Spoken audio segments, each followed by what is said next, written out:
All right, so this is how we set up our eggs in our egg tub. We just use a shoebox tub. We do have sim containers too, which I like a little bit better, but I'm using mine right now.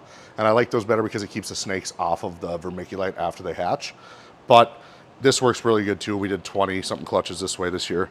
So basically we just buy a bunch of vermiculite. We have like a big box of it. It's nothing special. I just ordered it online from, I think, Reptile Basics, if I remember right. So it's nothing like super crazy. And then we just measure out, right? So we put equal parts of vermiculite and water. So then I'll come over here. We'll put the shoebox quart on here. We'll zero out our scale. And then we're going to do 170 grams of vermiculite. And then we'll do 170 grams of liquid. But the liquid is, I don't mess with the faucet at all with the liquid. So I actually keep bottles of water in my incubator to hold the heat a little bit better. So I just use those because then it's exactly the right temp that I want.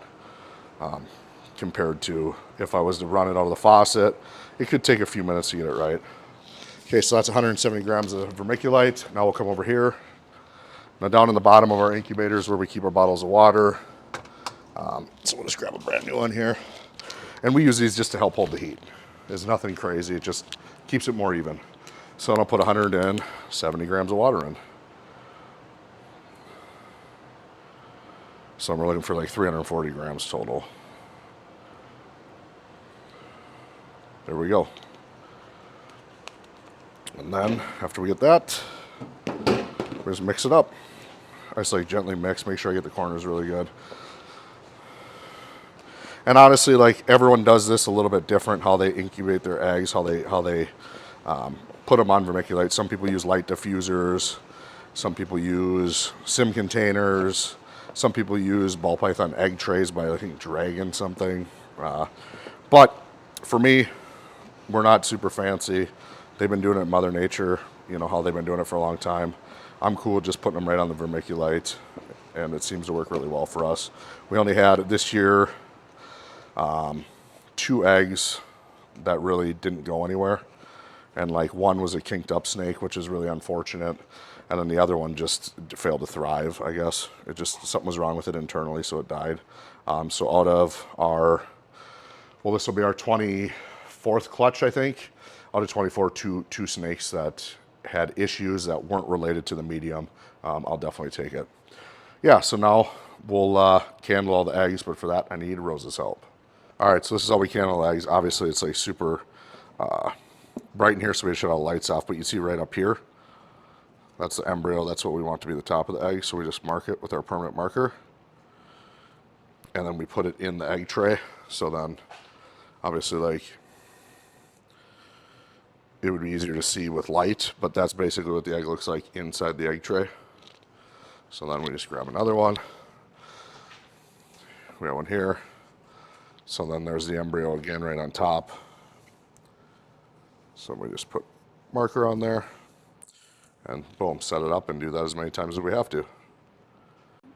All right, now that we got all our eggs candled, this is how we set them up in the egg box. None of the eggs are touching in case one goes bad, then no mold kind of goes to the rest. And then all the embryos are on the top. Does it matter? Does it not matter? I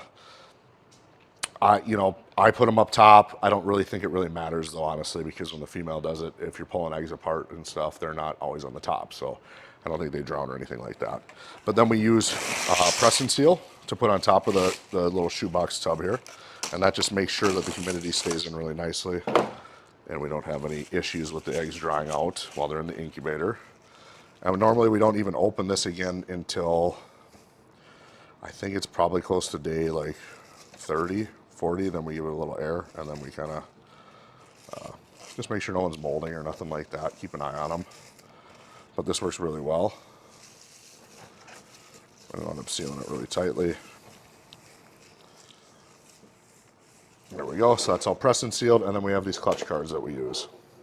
So, it's kind of stuck on there. This is what it looks like. Just details about the pairing, details about the clutch, and then if there was any bad eggs or not, just so we have records. So we go. That's basically how we do our cards. And then this will go in here with this, and then the lid will go on, and then that is that. And we'll set them in our incubator.